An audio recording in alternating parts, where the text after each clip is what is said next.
Hello, and welcome to this Dlubal tutorial. In this video, we will show you how to model a tapered hinged frame in Rhino Grasshopper and export the results to RFEM 6.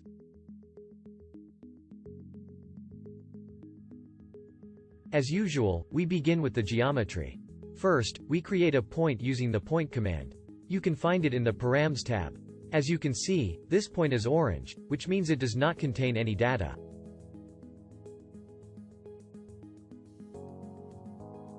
We have to insert data in this command. We can do this directly in Grasshopper, using the construct point or the panel command, as you can see.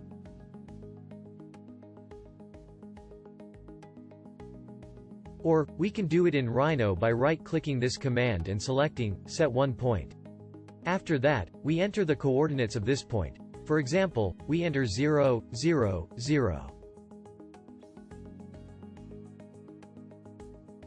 In order to copy this point in the z direction, we first deconstruct this point into its coordinates, x, y, and z, using the deconstruct component, which is in the Vector tab.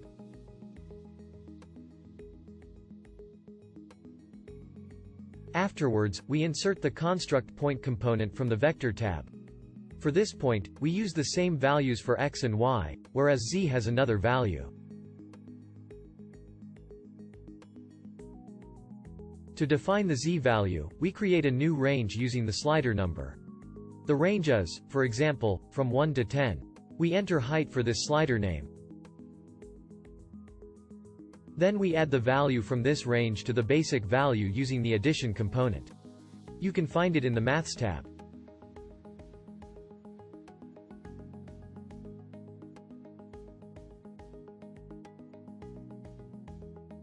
After that, we create a line between these points using the line component.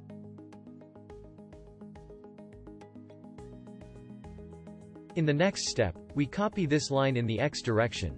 For this, we need the move component and the unit vector parallel to the x-axis.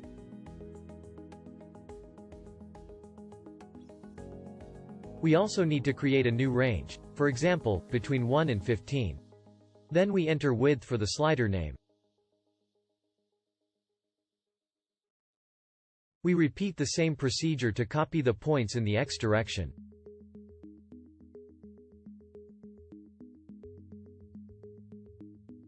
Next we create the apex height. For this, we first need to copy the top point from the first line in the x direction using the move component.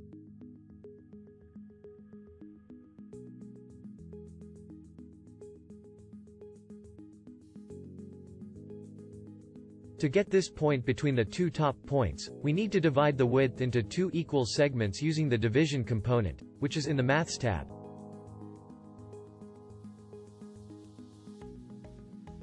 The first value, a, is the width value. The second value, b, is 2. We can enter it using the panel command.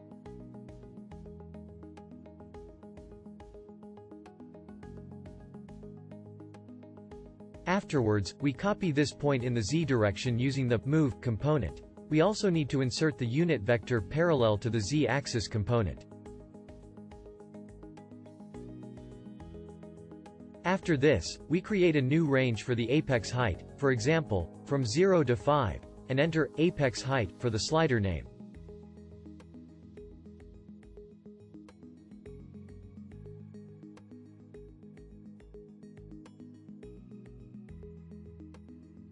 We can copy any point using the point command, as you can see.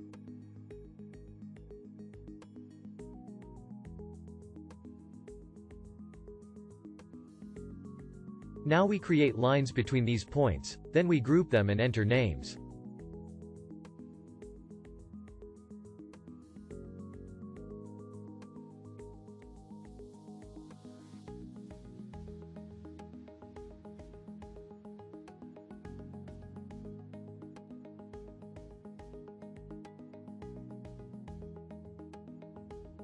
We can also copy any line using the line command.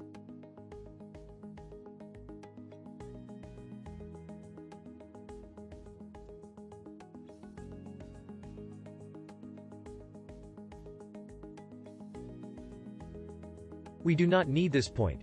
Therefore, we can disable it by clicking the mouse wheel and selecting Disable. We can also change the display type from display menu, as you can see.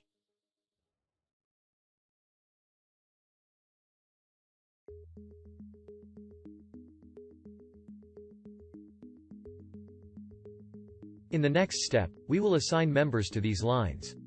We can do this by double-clicking the canvas and writing member. In this example, we will assign different members to columns and beams. Because we need to define different cross-sections, we will first assign a member to the columns.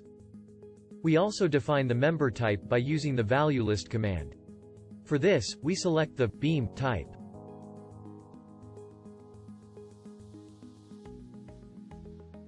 After this, we connect the line components to the grasshopper line in the member component.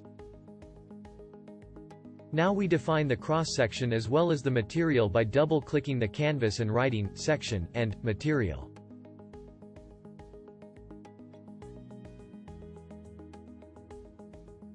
To enter the properties of the section and material, we use the number slider for the numbers and the panel for the names.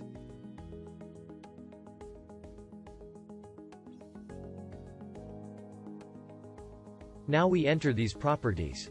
For the cross-section, we enter 1 as the section number and IPE 300 as the cross-section name. For the material, we enter 1 as the material number and S235 as the material name.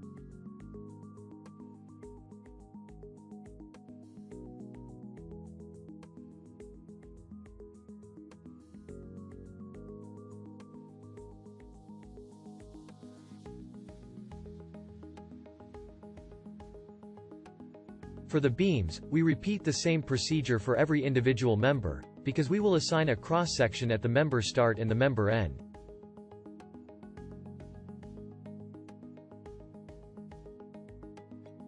We will change the cross-section to IPE 500 at the member start.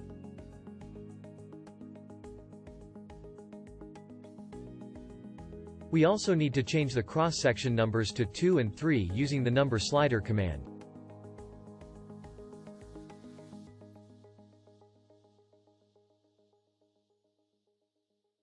Next, we select the section distribution using the value list command. For this, we select the tapered section distribution type at the start of the member.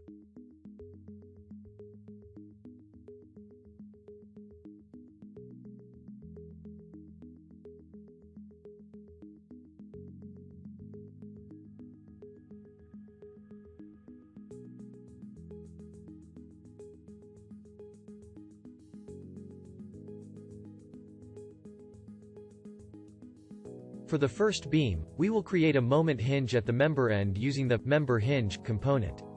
You can find it in the Dlubal tab. For this component, we also need to enter a number as well as the hinge conditions using the panel command.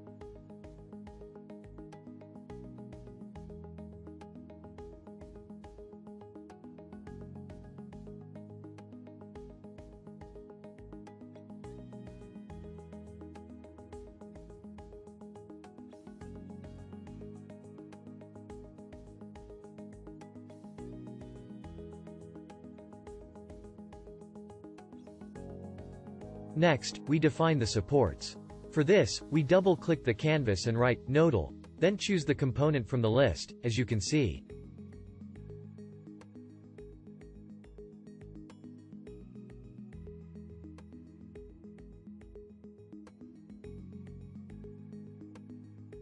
Now, we would like to create hinge supports using the panel command.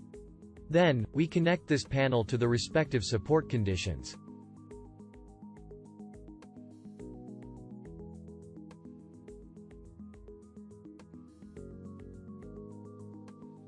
Now we group together all the sliders and enter parameters for the name.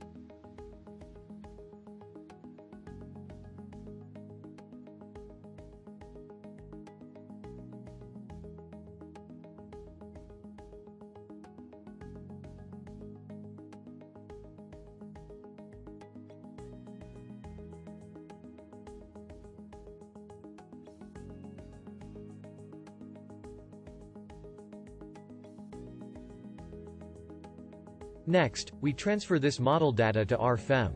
We have to insert the Dlubal component, RFEM6 export component, by double-clicking the canvas, then writing export, and selecting this command from the list. To start the export, we use the Boolean toggle command.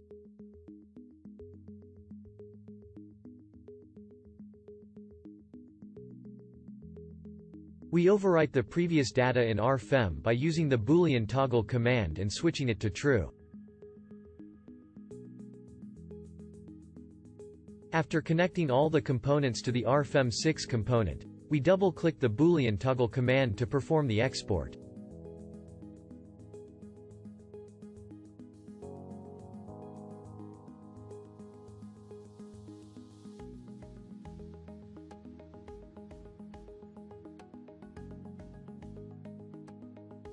All changes to the parameters in Grasshopper now have a direct impact on the RFEM model.